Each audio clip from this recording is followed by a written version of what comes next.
Cuculia, Cuculia, ¿dónde estás? No te veo. Cuculia, Cuculia. ¡Uy! Hola, chicos y chicas. ¿Habéis visto a Cuculia, la oruga? ¿No? ¿No? Bueno, no sé. ¿Habrá salido a tomar un aperitivo de gordolobo? ¿Qué? ¿Que las orugas no comen lobos gordos? No, claro que no. Las orugas son vegetarianas, ya lo sé. Pero es que el gordolobo es una planta que abunda mucho por aquí de flores amarillas. Y a las cuculias les encanta. Sí, se ponen hasta arriba. Bueno, una persona que sabía muchísimo de orugas y de mariposas y de muchos bichos era María Sibylle Merian. ¿Queréis oír su historia? Sí, pues vamos allá. Todo empezó en Frankfurt, en Alemania, hace 400 años, es decir, hace una tira de tiempo. Y tenéis que tener en cuenta que en aquella época las chicas, las niñas y las mujeres tenían muy pocas posibilidades de aprender cosas y hacer otras historias diferentes a coser, bordar, limpiar, fregar y atender a los hombres de la casa, vamos. Especialmente si eras pobre, entonces sí que fatal. María tuvo la suerte de vivir en una familia de buena posición, es decir, que tenía dinero y además su familia se dedicaba a la cultura porque eran impresores, eran los que hacían los libros. Así que María tuvo la suerte de tener contacto con esa realidad mucho más amplia. Además, cuando era pequeñita se pasaba el día trasteando porque era súper inquieta en el taller de su padrastro, que era pintor. Así, desde muy pequeña aprendió a dibujar, a crear tintes y a manejar la acuarela. Al principio, María pintaba flores en jarrones. Le quedaban preciosas esas flores porque la verdad que era una artista, pero enseguida se aburrió de dibujar esas flores muertas, quietas, sin vida. Así que un día de primavera con un sol estupendo decidió salir a pintar al jardín. Cogió todos sus bártulos de pintura y allí que se fue. Y cuando se sentó y estaba dispuesta a pintar todas las azucenas y lirios, encontró un mundo maravilloso.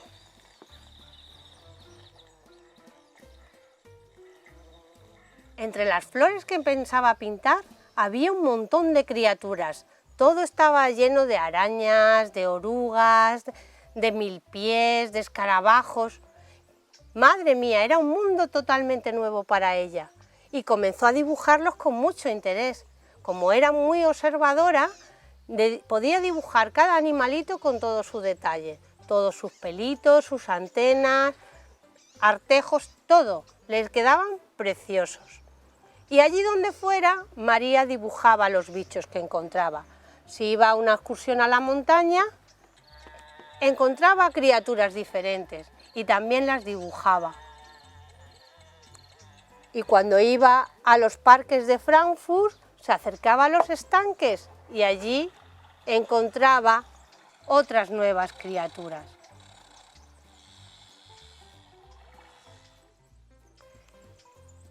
Además de dibujarlos, María quería aprender más, porque no se conformaba solo con dibujarlos y ya está. Ella quería saber de dónde venían esas criaturas, porque en aquella época había un problema, que no se sabía muy bien de dónde salían ni los insectos, ni las lombrices, ni las babosas, ninguno de esos animales. Les parecía a la gente un poco asquerosos y pensaban que esos animales surgían por generación espontánea. Es decir, que de repente aparecían de la nada. Estaban ahí y salían del fango, del barro, del limo. Eso lo había dicho ya Aristóteles, hace como 1500 años más o menos, es decir, la tira de tiempo. Sin embargo, a María esa respuesta no le convencía nada y necesitaba otra mejor. Entonces, ¿qué hizo? Empezó a criar insectos. Se los llevaba a casa, sobre todo pequeñas orugas. Las alimentaba con las hojas de las plantas sobre las que la encontraba y así esperaba que crecieran y completaran su ciclo. Con 13 años, María pudo documentar un hecho que seguro todos conocéis. la metamorfosis. Os la explico por si acaso. Una oruga que encontramos en una hoja se alimenta, come y crece, hasta que un día se sujeta a una ramita y bien o teje un capullo alrededor de ella o se queda muy quieta y le crece un caparazón a su alrededor. Cuando pasan los días, ese caparazón se abre y la oruga, que ya no es una oruga, sale del interior como vosotros saldríais de un saco de dormir, pero ya es una espléndida mariposa. Es decir, que María Merian pudo documentar, dibujar e ilustrar la metamorfosis de los insectos con tan solo 13 años. Y no solo eso, sino que también observó que si esa mariposa que salía del capullo volaba y era una hembra, se aparearía con otra mariposa y pondría huevos sobre las hojas de la ortiga o del majuelo o del hinojo. Bueno, eso dependía de la mariposa, claro, y de esos huevos saldrían nuevas oruguitas que iniciaban el ciclo. Es decir, que también pudo constatar que no existía la generación espontánea, sino que como todos los animales surgían de un adulto que había puesto los huevos.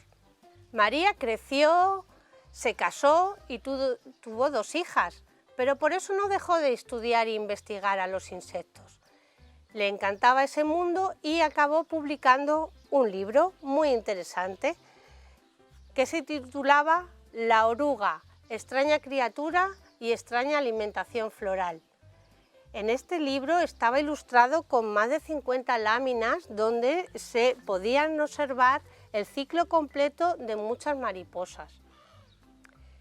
Este libro debería de haber causado sensación entre los científicos de la época en Europa, ya que la mayoría de ellos seguían aceptando la generación espontánea como válida, y también porque la mayoría nunca había visto el ciclo completo de las mariposas, no podían relacionar una oruga con su adulto correspondiente. Sin embargo, pasó prácticamente desapercibido. ¿Sabéis por qué? Por 2 motivos fundamentales. Por un lado, porque el idioma internacional de la ciencia en aquella época era el latín y María había escrito en alemán, su lengua materna. Y por otra razón, y quizás más importante, es que era mujer y en aquella época a las mujeres no se las tomaban muy en serio. Esto de todas formas no desanimó a María, que siguió estudiando insectos y aprendiendo. Y no acabaron sus aventuras, porque con 48 años decidió cambiar de país y se fue a vivir a Holanda, a Frankfurt. Allí empezó a estudiar la fauna local también, que era en cierto modo bastante parecida a la de su país, a la de Alemania, pero también empezó a visitar las casas de sus amigos que tenían lo que aquí en aquel entonces se llamaban gabinetes de curiosidades. En esos gabinetes se recogían pues especímenes de cosas que venían del otro lado del mar, de las colonias de estos países ricos, como por ejemplo cantidad de insectos disecados, como estos. María se quedaba fascinada observando esas colecciones de insectos. Le parecían criaturas asombrosas, como de otro mundo.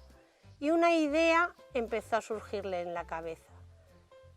No quería conformarse con verlos muertos. Ya os expliqué antes que eso de dibujar cosas sin vida no le hacía mucha gracia a María. Así que pensó, ¿y si me voy a la selva a ver cómo viven, con quiénes se relacionan, qué comen y cómo se transforman? Así que, ni corta ni perezosa, cogió todos sus ahorros y decidió emprender el viaje a Surinam, colonia holandesa en América. Y embarcándose en un peligroso viaje, porque daros cuenta que viajar en barco en aquella época no era como hoy en día, y además con los inconvenientes que suponía que una mujer viajara sola, que casi lo tenía prohibido. Ella porque tenía muchas dotes de convicción y consiguió un permiso especial para viajar a Surinam, si no, no hubiera podido ir. Así que desde Holanda, desde el puerto de Ámsterdam, viajó atravesando todo el océano Atlántico hasta Surinam. Y cuando llegó a Surinam, encontró un mundo sorprendente.